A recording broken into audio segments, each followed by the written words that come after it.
Channel 24 के situation room में मैं हूं आपका मेजबान सईद काजी। नाज़रीन, अभी चंद समय पहले, तकरीबन आधा घंटा पहले, हमने देखा प्राइम मिनिस्टर साहब ने एक इंतहाई अहम मीटिंग के बाद फिर एक जो पब्लिक स्टेटमेंट दी और एक पॉलिसी स्टेटमेंट दी, और यकीनन वो इस जो सऊदी और यमन कॉन्फ्लिक्ट है उसके हवाले से। उसमें हमने जब उसकी देखा तो ड्राफ्ट में कोई खास तब्दीली नहीं थी, एम्फेसिस कुछ ज़्यादा था, और पीएम साहब ये कह रहे थे कि हम किसी सूरत भी अपने लॉन्ग टाइम फ्रेंड और जो स्ट्रेटजिक पार्टनर है उसे अबंडन नहीं करेंगे, उसे छोड़ेंगे नहीं। और उन्होंने एक तरह से, लेकिन जो हम इंतजार कर रहे थे या जो कौम इंतजार कर रही थी वो ये कि क्या, क्योंकि लोग ये जानना चाहते हैं कि हमारी जो इसमें हम एलाइज बनते हैं या इसमें जो भी हमारी इंटरवेंशन होगी उसका लेवल क्या होगा, क्या ज़मीन पर हमारे बूट जाएंगे यमन में या नहीं जाएंगे। अलबत्ता उन्होंने इतना ज़रूर कहा कि अगर इंटेग्रिटी पे कोई हर्फ आया या कोई अटैक उधर से होता है तो ज़ाहिर है हम डिफेंड करेंगे। तो वो जो डिफेंड हम करेंगे उसको अगर हम सलीस उर्दू में कैसे अपने लिए और अपने नाजरीन और पाकिस्तान के अवाम के लिए तर्जमा कर रहे हैं, इसी पे हम आज बात करेंगे। और मेरे साथ स्टूडियो में जनाब जनरल राहत लतीफ़ साहब, thank you very much sir, आपने हमें टाइम दिया। और हमारे साथ मौजूद होंगे वीडियो लिंक पे जनाब जाहिद हुसैन साहब और डॉक्टर हुमा रोकाई साहबा। आपसे डॉक्टर जनरल साहब मैं ये पूछना चाहूँगा कि आप, ये वो तकरीबन वही लगभग बात है जो पहले भी हुई और अब भी हुई। अब इसमें कोई एक तो डिप्लोमेटिक लैंग्वेज हमें समझने में, हम जो फानी और आम लोग हैं बड़ी मुश्किल पेश आती है। हम ये जानना चाहते हैं और ये कौम भी जानना चाहती है कि क्या इसका क्या अल्टीमेटली, एक तो बात ये होगी कि शायद हम कमिट कर चुके हैं, इससे पहले माजी में हम देख चुके हैं कि हमने बाद में बताया कि हम कहाँ कहाँ गए, ऐसी मिसालें भी मौजूद हैं। आप इसे कैसे देखते हैं और अगर हम अंदर जाते हैं ख्याल में फॉलो क्या होगी? रहमान रहीम। काजी भाई, अर्जी है कि ये सऊदी अरेबिया की जो जंग तो नहीं किसी किस्म की हो रही, सऊदी अरेबिया तो थ्रेटन है ही नहीं है। हम कहते हैं, हम कब कहते हैं पाकिस्तानी कि जी हम सऊदी अरेबिया की मदद नहीं करेंगे। अब अगर सऊदी अरेबिया कुछ होगा तो करेंगे ना, सऊदी अरेबिया तो कुछ भी नहीं हुआ अभी तक। अभी फिलहाल तो सऊदी अरेबिया से ही जहाज उड़ रहे हैं, जिसके बीच में बाकी कोलिशन भी इनके साथ है और वहाँ पर बमबारी कर रहे हैं। सो देखिए, नुकसान किन का हो रहा है, बच्चों का भी हो रहा है, मुसलमानों का भी हो रहा है, और उसमें गालबन वो लोग जो जिनको हम रेबल कहते हैं। ये तो एक मसला ये है कि जो हमारी जो पार्लियामेंट ने पास किया ठीक है, लेकिन मैं समझता हूँ कि सऊदीया के ये मसले को हल कराना चाहिए, पाकिस्तान को वो रोल अदा करना चाहिए जो एक उस वो कौम करती है जो न्यूक्लियर पावर भी हो, जिनके पास इफेक्टिव डिलीवरी सिस्टम भी हो, और जिनके पास एक बड़ी कॉम्पिटेंट और बड़ी एक ट्रेंड बेटर हार्डन आर्मी भी हो। तो ये इस मुल्क को तो चाहिए, ये इस वक्त ये ओआईसी को कराए, एक्टिवेट कराए। आपको याद होगा 1974 के बीच में भुट्टो साहब ने इस्लामिक कॉन्फ्रेंस बुलाई थी, जी जी, सब लोग यहाँ पर आए थे। मतलब कोई इनिशिएटिव इस तरह का होना चाहिए ताकि उसके बीच में इसका हल ढूंढा जा सके कि क्यों पर ये इस किस्म की वारदातें हो रही हैं। आखिर यमन भी तो मुस्लिम मुल्क है, सऊदीया तो है ही, तो हम शक शुबहात में पड़े हुए हैं कि वो जो अपना ईरान है वो इसमें कैपेबिलिटी है, हाउसीज के पास आते हैं, क्योंकि ये चौथी महंगी आर्मी है जो सऊदी अरब, कैपेबिलिटी है उनके पास। ये काजी भाई अर्जी है कि ये तो हम खुद हालत जंग में हैं, आप याद रखिएगा। अब देखिएगा हमारी इस वक्त कितनी फौज डिप्लॉयड है फाटा के बीच में, विच इज between 1,40,000 से 1,70,000 तक है। इतनी फौज वहां पर डिप्लॉयड है, वो वहां से चल नहीं सकते। तो जब आप नहीं, उसके अलावा डिस्प्लेस लोग जाते हैं वहां पर जाते हैं, कहते हैं कि फौज जाएगी तो हमें फिर वो आना शुरू कर देते, डिप्लॉयड है। आपकी लाइन ऑफ कंट्रोल के ऊपर देखिए आपकी हालत है, वहां पर डिप्लॉयड आपकी फौज।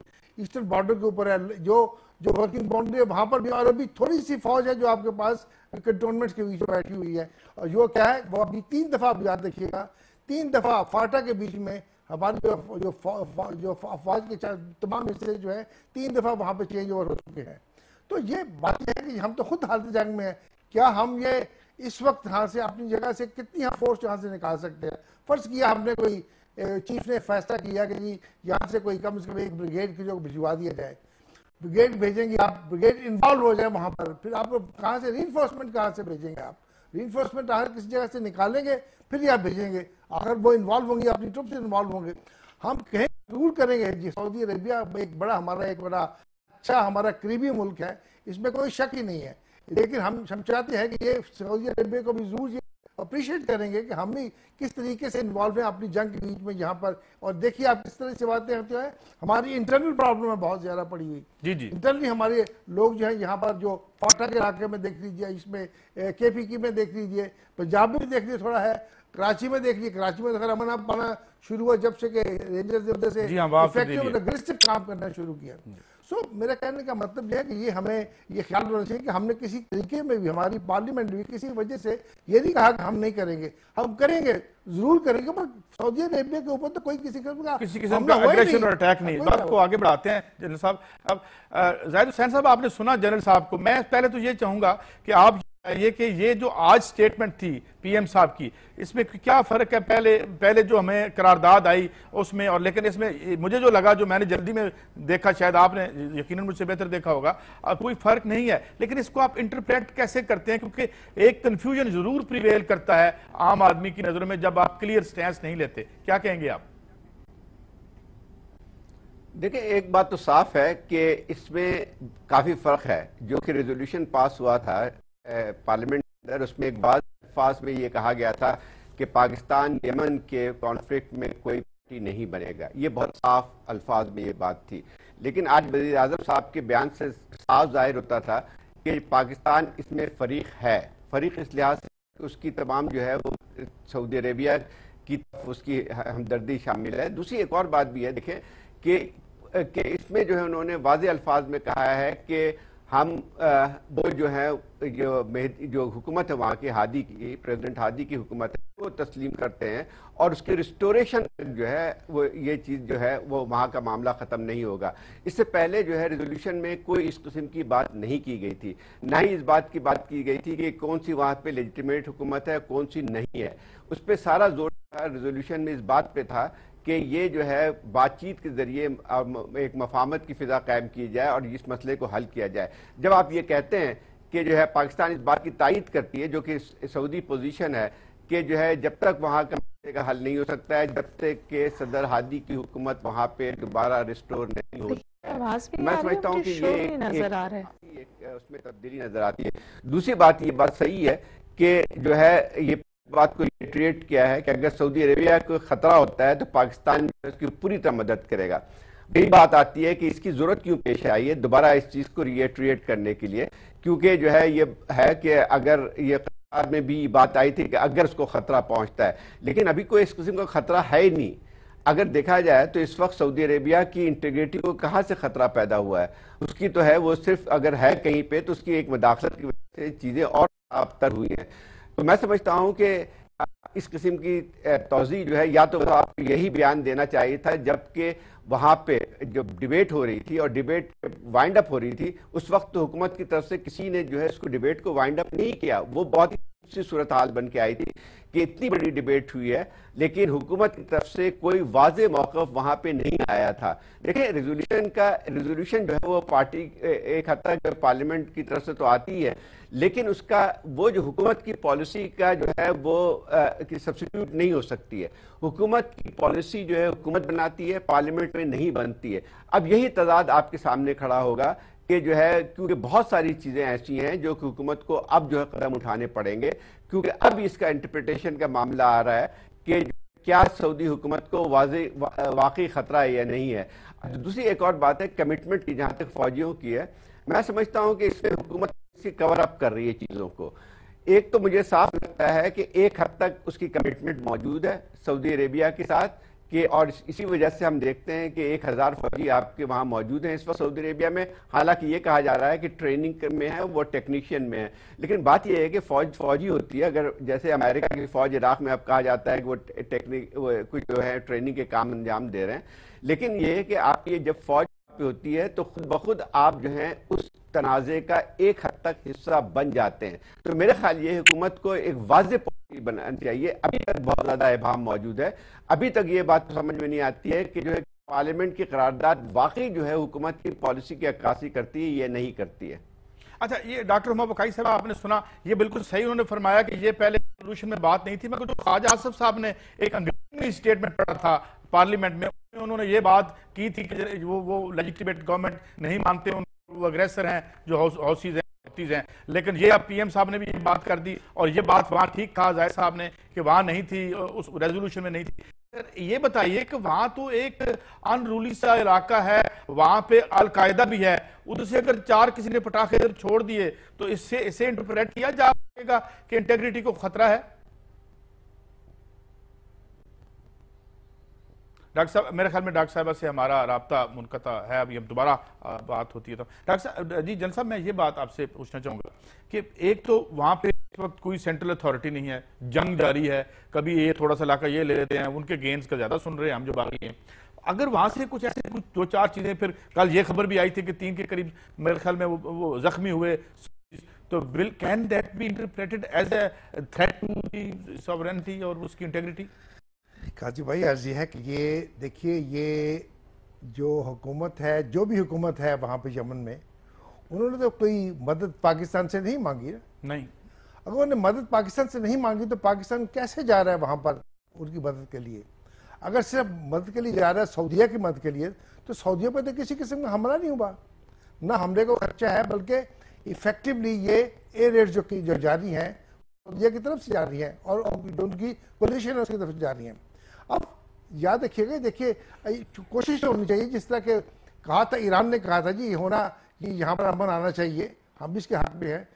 अलग जब भी आप बनाना चाहते हैं तो सबसे पहले आप उसका सीज फायर करते हैं ताकि आगे से कोई चीज खराब ना हो। सर मैं माफी चाहता हूँ, जरा राब्ता बहाल हुआ है, मुझसे लेके फिर वापस आपकी तरफ आता हूँ। डॉक्टर साहबा, मेरा सवाल यही था जो मैंने जनरल साहब से भी किया कि वहां पे ये है कि अब मामला, ये जो शकूक बात आते हैं, जब आप एक क्लियर, और जाहिर है डिप्लोमेटिक लैंग्वेज क्लियर कहाँ होती है, खासतौर पर जब लोग ये भी कहते हैं कि अब रूलिंग जो क्लासेज हैं उनके इंटरेस्ट और हों, लोगों के और हों, तो इन कॉन्फ्लिक्ट हो, तो फिर ऐसी जबानी हो। अगर वहां से कोई ऐसी चीज कोई फेंक देता है, 1-2 मिसाइल्स आ जाते हैं, क्योंकि वहां अलकायदा भी बताया जा रहा है, तो फिर क्या ये इंटरप्रेट ऐसे होगा कि ये खुदा न खास्ता जो है इंटेग्रिटी पे हमला हुआ है, सॉवरेनिटी पे सऊदी अरब की? देखिए, मैं तो इसको बिल्कुल इस निगाह से नहीं देखती। एक डिप्लोमेटिक क्राइसिस है जो इस वक्त अनफोल्ड हो रहा है जहां तक पाकिस्तान और सऊदी अरब का ताल्लुक है, लेकिन उससे भी ज्यादा जो मुश्किल सूरत हाल है वो शायद यमन में है, और वो ये है कि 19 दिन की बगैर किसी ब्रेक की बॉम्बिंग के बावजूद वो हदफ सऊदी अरब नहीं हासिल कर सका जो वो हासिल करना चाह रहा था, और अब उन्हें लगता है कि ग्राउंड ऑफेंसिव के अलावा और कोई ऑप्शन नहीं रह गई है। ग्राउंड ऑफेंसिव करने के लिए जो मुस्लिम उम्मा के पास सो टू से फौज है, या मुस्लिम वर्ल्ड के पास फौज है, वो 2 फौजें, या तो वो टर्किश फौज है या वो पाकिस्तान की फौज है। तो अगर हम चाहते हैं कि मुझे बिल्कुल आवाज और कनेक्शन मेरा आपसे है, बिल्कुल आवाज बिल्कुल ठीक आ रही है, आप बोलती रहिए प्लीज। ओके, अच्छा, आई एम सॉरी जी। जो ऑफेंसिव, ग्राउंड ऑफेंसिव के लिए उनको पाकिस्तान की फौज दरकार है, लेकिन आज जो बहुत केयरफुली क्राफ्टेड स्टेटमेंट था नवाज शरीफ साहब का, जो मैं तो उसको कहूंगी कि that statement was neither here nor there. उस स्टेटमेंट से हमें ये लगा कि उनके ऊपर डिप्लोमेटिक प्रेशर है, अपने पर्सनल रिलेशनशिप्स का प्रेशर है, सऊदी अरब से जो डिप्लोमेटिक मूव्स हो रहे हैं उसका प्रेशर है, लेकिन उसके साथ साथ उनको ये भी पता है कि उनकी फौज जाने को तैयार नहीं है, फौजी क़यादत उनकी, और अगर जाने को तैयार है तो वो चाहती है कि सियासी क़यादत इसकी कुल्ली तौर पर जिम्मेदारी ले, और इसलिए शायद वो इसके लिए तैयार नहीं है। तो एसेंशियली आज का स्टेटमेंट ये था कि हाँ जी, हम सॉलिडेरिटी में आपके साथ खड़े हैं, शोल्डर टू शोल्डर खड़े हैं, रियाद हमारी फॉरेन पॉलिसी का इंतहाई अहम पिलर है, लेकिन हम किसी अस्करी कमिटमेंट के लिए इस वक्त तैयार नहीं है। मेरा ख्याल है ये कैटेगोरिकली कहा गया, और अच्छा है कि ये कहा गया, क्योंकि अगर ऐसा नहीं कहा जाएगा तो we will be sucked into a situation जो फिर संभाले नहीं संभलेगी। देखिए, जो यमन की टेरेन है, जी वो टेरेन जो है वो अफगानिस्तान से भी ज्यादा मुश्किल है, सहरा की जंग, पहाड़ों की जंग से ज्यादा मुश्किल होती है। आप किसी स्ट्रेटेजिस्ट से ये बात पूछ लीजिए। और दूसरी अहम बात ये कि सऊदी अरब इसको जितना भी शिया सुन्नी कॉन्फ्लिक्ट के तौर पर पेंट करना चाहे और कहे कि ईरान जो है इसमें एक रोल प्ले कर रहा है, एक बात वाज़ेह है कि इन ट्राइब्स को जो वास्ट मेजॉरिटी यमन के अंदर सपोर्ट कर रही है वो शिया नहीं है, वो सुन्नी है। और क्यों मुझे लगता है कि यमन का क्राइसिस मजीद डीपन होता चला जा रहा है, या शायद इसमें ईरान कहीं सकिन हो जाए। वो आज एक खबर आई है जो मेरे लिए तो लम्हा फिक्र थी, और वो खबर ये थी कि रूस ने ईरान के ऊपर से मिलिट्री सैंक्शंस हटा लिए और कुछ मिसाइल्स हैं जो वो ईरान को अब सप्लाई करेगा। इसकी सिंबॉलिक वैल्यू है या रियल वैल्यू है, लेकिन ये यमन के कॉन्फ्लिक्ट को मजीद डीप कर देता है और सऊदी अरब के लिए बहुत शदीद मुश्किलात का सामना है। एक बात काजी साहब आपसे और कहना चाहूंगी, अगर हम इस डिस्कशन को मजीद बेहतर तौर पे समझना चाहें, देखिए ये जो नए फरमारवा आए हैं सऊदी अरब के, इनका आना जो था वो बड़ा कंटेस्टेड था।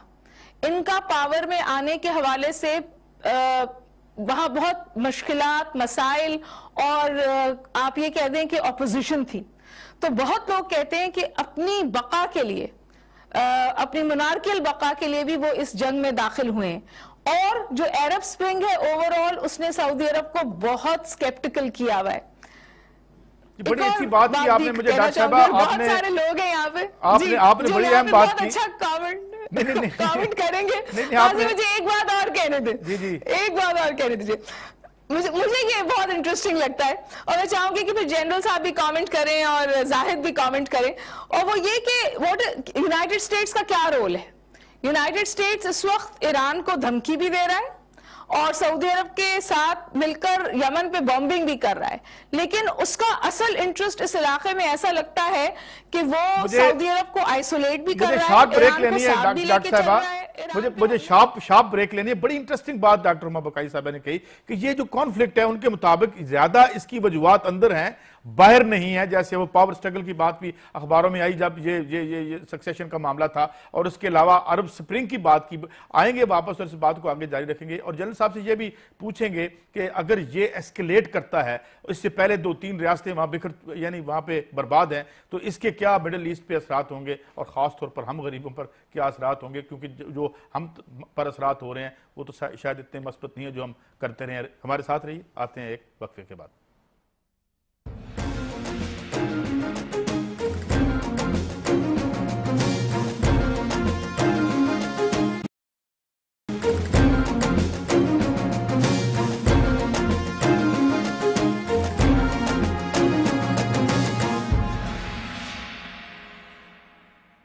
वेलकम बैक नाज़रीन। जो बात अभी डॉक्टर साहबा ने कही और ख़ास तौर पे ये कि वहाँ पे जो इंटरनल उनकी जो है ये इश्यूज़ हैं, और ये कहा भी जाता है कि जो खारजा पॉलिसी होती है वो अक्सर औकात दाखिला पॉलिसी की एक्सटेंशन ही होती है। एक तो इस पर बात करते हैं जनरल साहब, ये जो डॉक्टर साहबा ने बात की और फिर अरब स्प्रिंग की उन्होंने बात की कि यहाँ वहाँ पे एक खौफ का आलम भी है। इससे पहले याद होगा कि बहुत बड़ा पैकेज उन्होंने दिया था अपने अवाम के लिए सऊदी हुक्मरानों ने, और फिर जो दीगर जो उनको अभी वो जो हैं सीसी अल फतेह, उनकी भी खासी मदद फरमाई, क्योंकि अब मुर्सी के बाद हो सकता है कि वो भी उनका भी जैसे हुआ इससे पहले हुस्नी मुबारक। तो आप कैसे देखते हैं, क्या ये इंटरनल कॉन्फ्लिक्ट है जिसको बाहर का रास्ता दिखाया जा रहा है?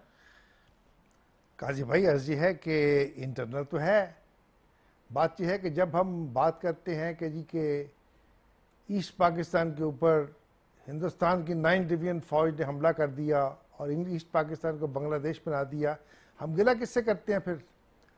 अगर यूनाइटेड नेशंस को हम उस वक्त ब्लेम करते थे, अब ये नहीं होगा कोई यूनाइटेड नेशन भी कोई चीज़ है, सिक्योरिटी काउंसिल भी कोई चीज़ है। अब तो बगैर पूछे हुए ही लोग हमला कर देते हैं। आप ये देखिएगा इराक के ऊपर कैसे हुआ। इराक के ऊपर ये अमेरिकन और ब्रिटिश ने मिलके तो क्या उसका सत्यानाश किया, आपके सामने है। और जब इराकी सद्दाम हुसैन अब एनेक्स करना चाहता था वापस अपना अपना अपना मुल्क ये कवैत, तो उसको देखे हिंदुस्तान ने, उसको अमेरिका ने कैसे उसको तबाह किया। आप फॉकलैंड देख लीजिए, ये मार्गरेट थैचर ने क्या किया, उसके ऊपर बंदे भेजे, अब फौजी भेजे और उसको कब्जा कर लिया। मतलब है क्या हम हो क्या रहा है? अगर हर एक आदमी, हर एक जो मुल्क जो है ये अकबर बंदोबस्त के ऊपर काम चल रहा है, तो फिर तो इसका मतलब ये कि यहाँ पे कोई कानून नहीं है कोई, ये तो सर्वाइवल ऑफ द फिटेस्ट हो गया। तो ये मेरा ख्याल में ये काम को रुकना चाहिए।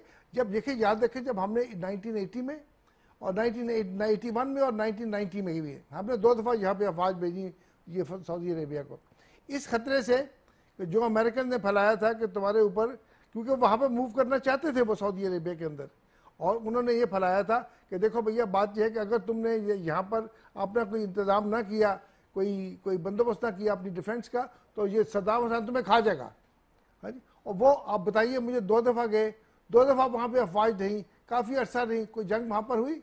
कोई जंग नहीं हुई। सवाल ये पैदा होता है कि जब जंग हो ही नहीं रही, आप सिर्फ ला के वहाँ फौजियों को बिठाना चाहते हैं, और जबकि आपके पास फौजी इतने जहाँ पे स्पेयर करने वाले नहीं हैं। और दूसरा ये है कि जब आपकी इन्वॉल्वमेंट इस तरह हो जाएगी, इसका मतलब है कि पाकिस्तान ने भी वो वायलेट की वो कंडीशन जो कि एक यूनाइटेड नेशंस की है, और आपको मालूम है कि पाकिस्तान के पीछे सभी पड़े हुए हैं ये वेस्टर्न नेशंस। ये इसका मसले को हल कराने का तरीका ये है कि ये पाकिस्तान टर्की इकट्ठे मिले और ये इसको मसालत के लिए OIC की कॉन्फ्रेंस बुलाएं और इसके बीच में एक इनिशिएटिव लें अपना इसके बीच में, ताकि पता चल सके क्या अगर प्रॉब्लम इनकी है किसी, हाँ इसमें कोई बात नहीं कि ये जो हादी है ये अब आगे सऊदी अरेबिया के बैठ गया, मंसूर हादी जो वहाँ का प्रेसिडेंट है। अब सवाल ये पैदा होता है कि हादी साहब अगर आप वक्त पे इलेक्शन नहीं करा, वक्त आपका खत्म हो गया, आप उसके बावजूद भी ट्यूनिस वाले भी गालबन इधर ही आए थे, इसलिए आप बताइए मुझे आप कि मैंने आपको अर्ज किया कि जो ईरान है उसने कहा जी कि हाँ ये मिसालत होनी चाहिए, इनको टेबल पर बैठाना चाहिए, लेकिन उससे पहले सबसे लाजमी है कि वो वहाँ पर एक सीज फायर कराया जाए, ताकि जाहिर है मिसालत तो फिर ही हो सकती है, बातचीत हो सकती है, जबकि आप उसको सीज फायर कराएंगे। अगर सीज फायर नहीं कराएंगे, वो क्या कहते हैं जी कि नहीं हम सीज फायर करा देते, इसका मतलब हमने रिकगनाइज कर लिया कि वो भी एक मुल्क है और यही मुल्क है। और भाई बात यह है कि ये तो बात है नहीं है, ये तो एक इंडिपेंडेंट कंट्री है, उन्होंने कोई आपसे कुछ नहीं मांगा। सऊदीया से महंगा हो तो मैं कह नहीं सकता, तो सऊदीया ने दिया भी है उनको, ये एयरफोर्स दी है। अब इस वक्त जो है पाकिस्तान की जो अपनी हालत जंग में है, पाकिस्तान के पास अभी अपने पास मेरे ख्याल में मेरी असेसमेंट है हमारे पास इतनी अफवाज नहीं है कि हम उसको स्पेयर कर सकें। कहते हैं अभी जो बात कर फरमा रही थी कि ये 1000 के करीब वहाँ पर ट्रुप्स पहुँच गया। कई साहब 1000 ट्रुप्स, एक पलटन होती है, एक पलटन ने जाके सऊदी अरेबिया को डिफेंड करना है, ट्रेनिंग के लिए बताया गया कुछ भी कहा हो जाए मुझे इसको 1000 ये इस तरह ये फाइटिंग फोर्स नहीं है आपकी कि कहीं आपने जाके एक 1000 ट्रुप्स के साथ जाके आपने पूरे के पूरे 1800 किलोमीटर का जो बॉर्डर है उसको आपने कवर कर लेना है। नहीं, ऐसी बात करनी नहीं चाहिए। मैं समझता हूँ कि ये जो इसका मसला जो है, मसला सारा है, ये इसको हल कराना पड़ेगा थ्रू डायलॉग, और बिठा के इनको कराना पड़ेगा इसके बारे में जो उनके तहफ़्फ़ुज़ात हैं। हाँ, ये क्यों एक प्रोटेक्शन दे रहे हैं एक आदमी को, अगर उसके वो इलीगल उससे हुकूमत उसके बाद आ गई कि उसकी हुकूमत का जो वक्त ख़त्म हो चुका, उसके बाद उन्होंने इलेक्शन नहीं कराए, तो फिर ज़ाहिर है ये तो जो इलेक्शन वैसे कितने हो रहे हैं मिडिल ईस्ट में, अब ये भी देख लीजिए आप, हमारा यहाँ पे गड़बड़ नहीं है यहाँ पर मुल्क के, हमारे मुल्क के अंदर। हाँ। हमारे मुल्क के भी देखिए। मैं आगे बढ़ता हूँ जन साहब जी। ज़ाहिद हुसैन साहब, दोनों बातें, एक तो ये जिस तरह हुमा बुकाई साहबा ने ये नुक्ता उठाया कि उनके इंटरनल इश्यूज हैं जिसे वो बाहर का रास्ता दिखा रहे हैं, और दूसरे में साथ एक और भी ये जो नए प्रिंस वजीर दिफा है उनके प्रिंस मोहम्मद गालबन, तो वो भी सुना बड़े हॉक हैं और वो नौजवान भी बड़े हैं और वसीले भी बड़े हैं, इस तरह का तस्वर मिलता है। क्योंकि इससे पहले जो उनके हम देख रहे थे कि ज्यादा उसमें जो लोग हैं वो इतने खुल के हमें इतनी जारियाना पॉलिसी नजर नहीं आती थी। कैसे देखते हैं आप ज़ाहिद हुसैन साहब? पहली बात तो ये है कि ये बात सही है कि यमन का इस वक्त जो क्राइसिस है या कॉन्फ्लिक्ट है वो पूरी तरह इंटरनल है, और ये कोई नई बात नहीं है। बहुत अरसे से ये एक चपकलिश वहाँ पे जारी है, और आपको याद होगा कि 2011 में अब्दुल्ला साले की हुकूमत इसी जो है, यमन वाहिद मुल्क था जहाँ पे यानी उस इलाके का, उस खत्ते में जहाँ पे अरब स्प्रिंग का असर हुआ था, और वही एक अपराइजिंग की वजह से अब्दुल्ला साले को वहाँ पे इख्तियार छोड़ना पड़ा, और उसके बाद जो है जो मंसूर हादी साहब जो हैं उनको सदर बनाया गया था एक कंप्रोमाइज़ के तहत, और ये वही हैं जो कि अब्दुल्ला साले के नायब होते थे। लेकिन ये था कि जो बातचीत उस दौरान में जारी थी, और ये बात तय की गई थी कि जो है वो जो है इलेक्शंस होंगे 212 या उससे आगे 13 में, लेकिन वो इलेक्शन नहीं हुए। एक तो ये बात साफ है। दूसरी बात ये है कि इसमें जो इसका तख्ता जो उल्टा गया है ये प्रेसिडेंट हादी का, वो जो है किसी बैरूनी ताकत की वजह से नहीं किया है। उसको वहीं पे हूती जो है वहीं यमन के बाशिंदे हैं, उनकी पहले भी बगावतें जारी रही थी, और उसके साथ साथ जो है लोग भूल जाते हैं कि हूती अलग नहीं है, बल्कि अब्दुल्ला साले जो कि पहले सदर थे अब वो हूतियों से मिल चुके हैं, और उसी की वजह से वहाँ यमन की फौज डिवाइडेड हो गई है। अब ये बात आती है कि इसकी एक ही चीज़ है, ठीक है ये खाना जंगी ख़त्म होनी चाहिए, ये तमाम इलाके के खित्ते के और जो एक लिहाज से इस्तेहकाम के लिए ज़रूरी है कि ये जो है ये जंग की सूरत हाल जो या जो आप कह लें खाना जंगी की सूरत हाल है वो ख़त्म होनी चाहिए। लेकिन खाना जंगी की सूरत हाल ख़त्म नहीं हो सकती है बैरूनी मदाखलत की वजह से, बल्कि ये और फैलेगी। जब एक दफ़ा बैरूनी मदाखलत होती है किसी नाम पर भी, तो उसमें यह होता है कि दूसरे ममालिक भी उसमें जो है वो साकिन हो जाते हैं, जिसकी वजह से पूरा एक रीजनल एक मामला बन गया है। और ऑलरेडी यमन का मामला इस तरह का हो गया है, जैसे आप अभी कह रहे थे कि एक तरफ तो सऊदी अरेबिया ने जो है बाकायदा जो है वहाँ बॉम्बिंग शुरू की है, एक इंटरवेंशन जारी है, दूसरी तरफ जो है वो अमेरिका ने भी जो है वहाँ पे सऊदी फौजों की बाकायदा हिमायत की। वो अलग बात है कि अभी तक कोई उनकी फौज पहुंची है। अब जो है इसका तनाज़ा जो है सिर्फ एक ही हल वहाँ पे मौजूद है कि जो मज़ाकरात किए जाएँ, और मज़ाकरात बगैर शर्त के किए जाते हैं। अगर आपने मज़ाकरात के लिए शर्त रखी है कि वहाँ पे सिर्फ मज़ाकरात उस शर्त पे हो सकते हैं कि मंसूर हादी की हुकूमत रिस्टोर हो और हुती जो है वो हथियार डालें, तो मेरे ख्याल ये वो किसी नतीजे पे नहीं पहुँच पाएंगे। अब सवाल ये होता है कि पाकिस्तानी फ़ौज का, मैं समझता हूँ कि ये असल मसला नहीं है कि हमारी फ़ौज जो है कहाँ पर मसरूफ़ है, नहीं है। एक उसूल की बात आती है, अगर हमारे पास फ़र्ज़ कीजिए ये सूरत हाल नहीं होती, ज़रब पे हम नहीं गए होते और हमारी फ़ौज इतनी बड़ी तादाद में ये फाटा के एरिया में इंगेज नहीं होती, तो भी मैं समझता हूँ कि पाकिस्तान को किसी सूरत में भी जो एक दूसरी लड़ाई है, दूसरे लोगों की लड़ाई है या एक अंदरूनी खाना जंगी है, उसमें मुलव्विस होना चाहिए है। ये एक उसूल रखने की बात है, क्योंकि जब भी आप फ़ौज को भेजते हैं तो इसका मतलब ये हुआ कि उसमें आप मुलव्विस होना शुरू हो जाते हैं। अब यही बात आती है कि यमन की जंग ऐसी है जिसका एंड इस तरह से नहीं हो सकता है। मैं ख्याल ये कि ये जो सऊदी और दूसरे अरब ममालिक ने एक बहुत बड़ी गलती की है। एक दफ़ा ये फ़ौजी मदाखलत हो जाती है तो उसके बाद उससे निकलना जो है वो बहुत मुश्किल होता है, और ख़ास तौर पे जो उस खित्ते की तारीख रही है। और एक बात साफ है कि आज के दौर में हमने कोई भी ऐसी एक मिसाल नहीं देखी है कि बैरूनी बैरून मदाखलत जो है वो कामयाब हुई है। अब एक और सवाल जो डॉक्टर हुमा ने किया था वो ये था कि जो है अमेरिका का क्या रोल है, वो खासा दिलचस्प है। देखें, एक तरफ तो यकीनी तौर पे ओबामा एडमिनिस्ट्रेशन की ये कोशिश है कि किसी तरह से ईरान के साथ जो है वो एक कुछ बेहतर ताल्लुकात हों, क्योंकि उनका जो मकसद है वो यही है कि न सिर्फ एक तो न्यूक्लियर जो है वो जो डील है उसका मकसद यही है कि किसी तरह से ईरान को न्यूक्लियर पावर होने से रोका जा सके, एक तो बुनियादी चीज़ है। लेकिन एक और बात भी है कि उनको ईरान की मदद की ज़रूरत होती है, जबकि इराक़ में ISIS के ख़िलाफ़ लड़ने में तो एक हद तक तो ताउन उनका इराक़ में मौजूद है। अब लेकिन उसमें एक और चीज़ बन के आती जो कि उन पर वहाँ बहुत ज़्यादा प्रेशर पड़ रहा है, वो ये है कि हम जो है अपने हलीफों यानी सऊदी अरेबिया और दूसरे अरब ममालिक को अकेला नहीं छोड़ें।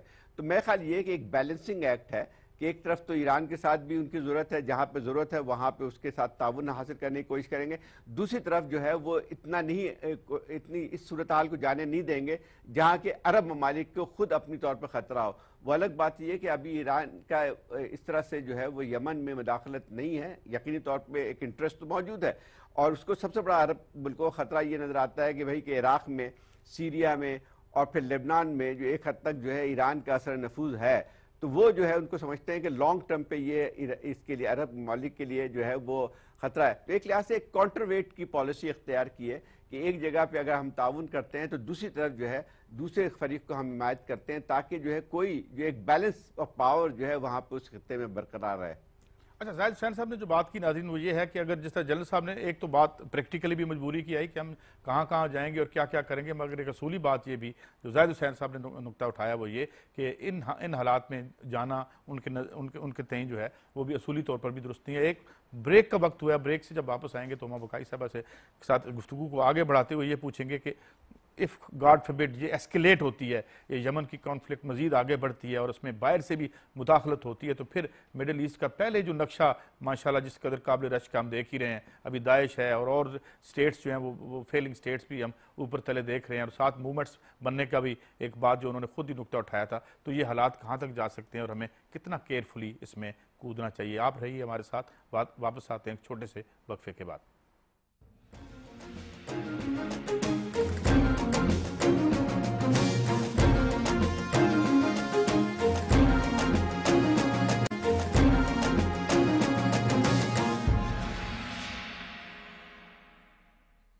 वेलकम बैक नाज़रीन, बात को आगे बढ़ाते हैं और आगे बढ़ते हैं और बात करेंगे डॉक्टर हुमा बुखारी साहिबा से। मैडम आपने अभी बात की और मुझे ब्रेक पे जाना पड़ा। एक तो ये थोड़ा सा हमें बताएं, आपकी नजर है बड़ी इस इशू पे कि क्या इंटरनल कॉन्फ्लिक्ट्स थे जो, और फिर वो उनके अब आने के बाद उन्हें क्या लगता है उनके तई कि इससे उन्हें क्या फवायद होंगे अपने ताकत के दवाम के लिए, अगर ऐसा ही है। और बाद ये भी आपसे पूछेंगे कि इस कॉन्फ्लिक्ट के एग्रेवेशन से क्या इलाके की सूरत हाल होगी, मगर पहले ये बयान थोड़ा सा फरमा दीजिए कि क्या अंदर के कॉन्फ्लिक्ट्स हैं। देखिए, बहुत वाज़े तौर पे सऊदी अरब के अंदर भी बहुत सारे मसाइल हैं जिसकी वजह से सऊदी अरब इस जंग का हिस्सा बना है। और यमन की तो सूरत हाल ये है कि वहां पे आज हल्फबर्दारियां हुई हैं, और जिस तरह मैं और आप कह रहे हैं कि ये एक अनमैंडेटेड जंग है, गैर कानूनी जंग है, यूनाइटेड नेशंस ने इस जंग की इजाजत नहीं दी है, तो वो वहां पर अपनी अंदर एक हुकूमत कायम कर रहे हैं। और ये बिल्कुल वाजे होके मेरे और आपके सामने आ गया है कि 19 दिन की रिलेंटलेस बॉम्बिंग के बावजूद फर्क नहीं पड़ा है, ये वहां पे रेबल्स की ताकत को तोड़ नहीं पाए। और इस वक्त वहां पर ये डिबेट है सऊदी अरब में और दूसरी जगह कि हमें अब लैंड ऑफेंसिव की तरफ जाना पड़ेगा, यानी कि लैंड की उसमें जाना पड़ेगा। इसकी मैं दो इंतहाई खतरनाक रिपरकशंस देख रही हूँ। एक तो ये कि फ्रांस से जो आज स्टेटमेंट आया, उन्होंने कहा कि हम अफवाज तो अभी नहीं दे रहे, लेकिन तकरीबन हमारा जैसा स्टेटमेंट है, लेकिन हम मॉरली सऊदी अरब के साथ हैं और उसको सपोर्ट करते हैं स्टांस में। जो पाकिस्तान के हवाले से मुझे बात मुश्किल लगती है, गो कि आज नवाज शरीफ साहब ने बड़ा केयरफुली क्राफ्टेड स्टेटमेंट दिया है, लेकिन अगर सऊदी अरब लैंड ऑफेंसिव पे जाता है और वहां पे सऊदी अफवाज का कोई लॉस होने लगता है ज्यादा, तो फिर पाकिस्तान के लिए इनएविटेबल हो जाएगा इस फौज का हिस्सा बनना। और जो आज वहां से डिप्लोमेटिक मूवमेंट हुई थी, वहां के रिलीजियस अफेयर्स के लीडर्स आए थे ना, फिर उन लोगों ने किन लोगों से मुलाकात की? उन्होंने उन लोगों से मुलाकात की जिनको सऊदी अरब बैंक रोल करता है पाकिस्तान में। और इसके साथ साथ एक और बात भी आपके गोश गुजार कर दूं जो मेरे ख्याल है कि इंटरेस्टिंग है, कि बहुत सारी पाकिस्तानी कम्युनिटी जो रियाद में है, देखिए जो लोग यमन से आए वो तो अपनी जगह, वो तो हो गया एक किस्सा, लेकिन अगर ये अनस्टेबिलिटी और एंटी पाकिस्तान सेंटिमेंट रियाद में फैलता है और उसके नतीजे में पाकिस्तानी वापस बाय चॉइस या बाय कंपल्शन आना शुरू करते हैं, तो उसकी जो रिपरकशंस होंगी पाकिस्तान पे, बशमूल फॉरेन रेमिटेंस और उन लोगों के जो अनएम्प्लॉयड होके पाकिस्तान आएंगे, उसके लिए हमारे पास कोई बैकअप प्लान है, कोई कंटिजेंसी प्लान है। ये जो स्टांस पाकिस्तान ले रहा है ये ठीक है, सही है, लेकिन जो हमारी इकोनॉमिक डिपेंडेंस है सऊदी अरब पे, जो रेमिटेंस की वजह से है, जो उस huge chunk of human resource है जो वहां इस वक्त एम्प्लॉयड है, वो जब वहां से डिसलॉज अगर होता है और ये इंस्टेबिलिटी मजीद फैलती है, तो फिर क्या होगा? मैं और आप कह रहे हैं कि वहां यूनिटी गवर्नमेंट होनी चाहिए, बातचीत होनी चाहिए। सऊदी अरब का इस वक्त क्या रिस्पॉन्स है? सऊदी अरब ने ईरान के इनिशिएटिव को बिल्कुल रिजेक्ट कर दिया है। वो किसी यूनिटी गवर्नमेंट की बात नहीं कर रहा, वो कह रहा कि जो हादी साहब है इनको रिस्टोर होना चाहिए। ये उसका प्रिंसिपल स्टांस है जिसपे वो आगे लेके चल रहा है। जैसे मैंने आपसे पहले गुजारिश की थी, रूस ने ईरान पर सर सैंक्शंस हटा लिए और वो ईरान को मिसाइल्स अब दे रहा है। अगर ईरान इस वॉर में सकिन होता है, जिसकी तरफ अब जॉन कैरी ने इशारा किया है कि हमारे पास सबूत हैं कि वाकई ईरान इस वॉर का हिस्सा बन रहा है, और अगर ये लंबा खिंचता है और ये कॉन्फ्लिक्ट स्प्रेड होता है, तो ईरान ना चाहते हुए भी इसका हिस्सा बनेगा, बिल्कुल उसी तरह जिस तरह पाकिस्तान ना चाहते हुए भी इसका हिस्सा बनेगा। और फिर क्या उसके लिए हमारे पास कोई कंटिजेंसी, कोई बैकअप प्लान है? क्योंकि देखिए आज नवाज शरीफ साहब ने एक दफा भी ये नहीं कहा कि जी ये रेजोल्यूशन, एक तो वैसे भी नॉन बाइंडिंग रेजोल्यूशन है, हर हाल में हम नहीं जाने वाले। बहुत केयरफुली क्राफ्टेड स्टेटमेंट है, neither here nor there, which essentially means कि अगर सिचुएशन ग्राउंड पे खराब होती है तो पाकिस्तान के पास कोई चॉइस नहीं होगी। अच्छा, और जब ये चॉइस खत्म होगी फिर क्या सूरत हाल इमर्ज होगी? जल साहब, ये जो अभी इन्होंने डॉक्टर साहब ने बात की और ये खास तौर पे उन्होंने इशारा भी किया, और फिर ये एक बड़ा और भी डायमेंशन है। जाहिर हमारे 25 लाख या 19 से 25 लाख के करीब लोग वहाँ पे काम भी करते हैं, तो क्या ये इतना बड़ा, ये तो मुझे बहुत बड़ी हिजरत लगेगी अगर उन्होंने हमें, तो ऐसी भी बात हो सकती है आपके ख्याल में? और आप कैसे देखते हैं कि क्या इसको भी एक लीवर के तौर पर इस्तेमाल किया जा सकता है? काजी भाई देखिए, बात यह है कि मेरा ख्याल है इस लाइन के ऊपर हमें सोचना नहीं चाहिए।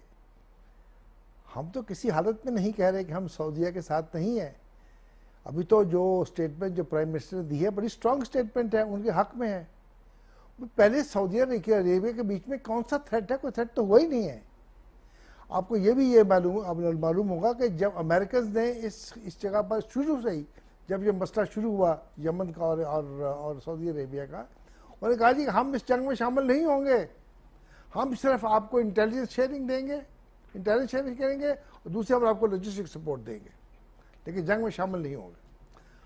उन्होंने तो अपना यहाँ से पीछे छुड़ा लिया कि मुसलमान मुल्कों को आपस में ममालिक को लड़ने दो, इनको आपस में लड़, ये उनके उनके उनके उनके एजेंडे का ये हिस्सा है कि मुसलमान ममालिक को देखो किस तरीके से एक एक करके उन्होंने ख़त्म किया और एक एक करके कैसे वो आगे चले जा रहे हैं इस चीज़ के ऊपर।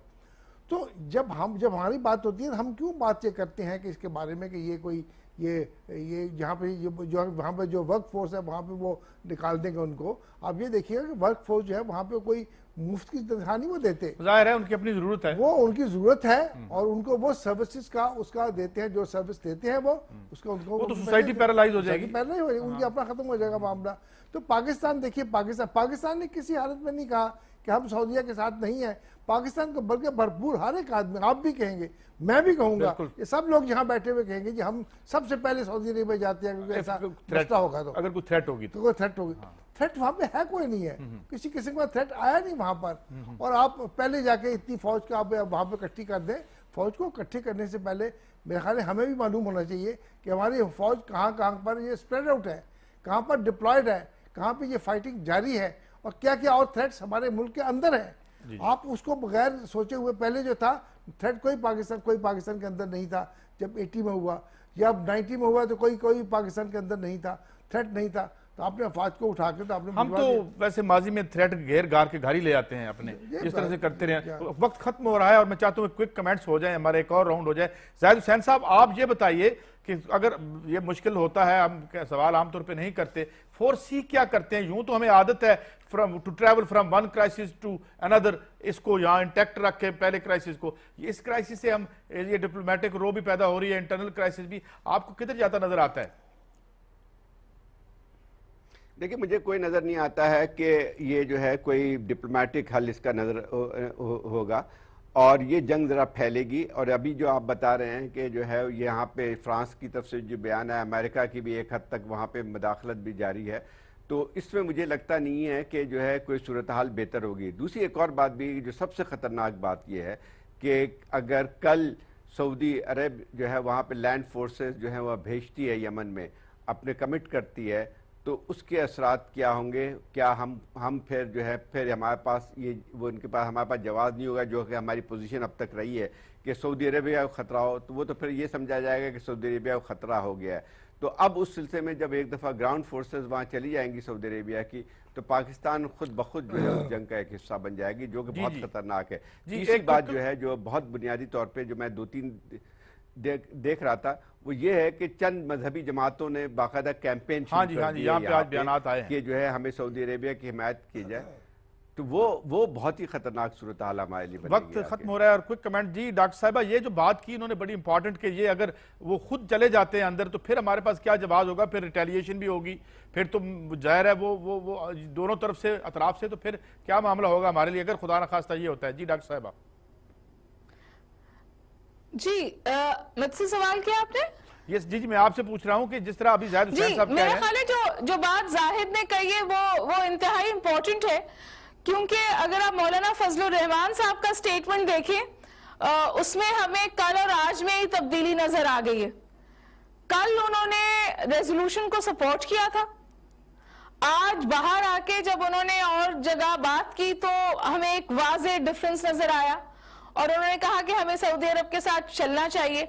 आज जो मुलाकातें सऊदी रिलीजियस मिनिस्टर ने जिन लोगों से की हैं, अगर उनका ये है कि जी कोई स्ट्रीट पे प्रेशर क्रिएट किया जाए हुकूमत के लिए और ये पैरेलल हो इसके कि वहां पे कुछ सऊदी अफवाज जो है वो लैंड में इन्वॉल्व हो रही हैं, तो पाकिस्तान के लिए, जैसे मैंने पहले गुजारिश की, बहुत मुश्किल सिचुएशन क्रिएट हो जाएगी। बहुत मुश्किल सिचुएशन हो जाएगी। डॉक्टर मबुकाई साहब का ये कहना है। हमारे तमाम पैनलिस्ट जो हैं वो उनके एनालिसिस से लगता है कि हम एक मुश्किल कैफियत में हैं। मगर मुझे याद है कल हमने कहा था कि कल ही हमें किसी प्रोग्राम में बात करते चैनल 24 पर ही कि अभी जो राय फजलुर रहमान साहब की है, हमने देखा है आमतौर पर कि वो बदल जाती है, कुछ नए शायद हकायक उनके सामने आ जाते हैं। बहरहाल एक मुश्किल सूरत हाल है और उसमें हमें कैसे बच के चलना है, यहीं पे लीडरशिप की का अपना टेस्ट भी होता है। लीडरशिप को जब हम इतना नाम देते हैं, इज्जत देते हैं, मकाम मिलता है, उन्हें दौलत मिलती है, लाअंदाज जो हमारी जेबों से कमाई हुई टैक्सेस से जाती है, तो इन्हीं लम्हों के लिए होती है और फिर वहीं पता चलता है किसी की मेटल का, करेज का, ये क्या होगा, मेटल करेज कितनी होगी। आने वाले दिनों में ये भी नजर आ जाएगा और हम इसे भी आपके लिए रिपोर्ट करते रहेंगे। देखते रहिए चैनल 24 और सईद काजी को इजाजत दीजिए। अल्लाह हाफिज।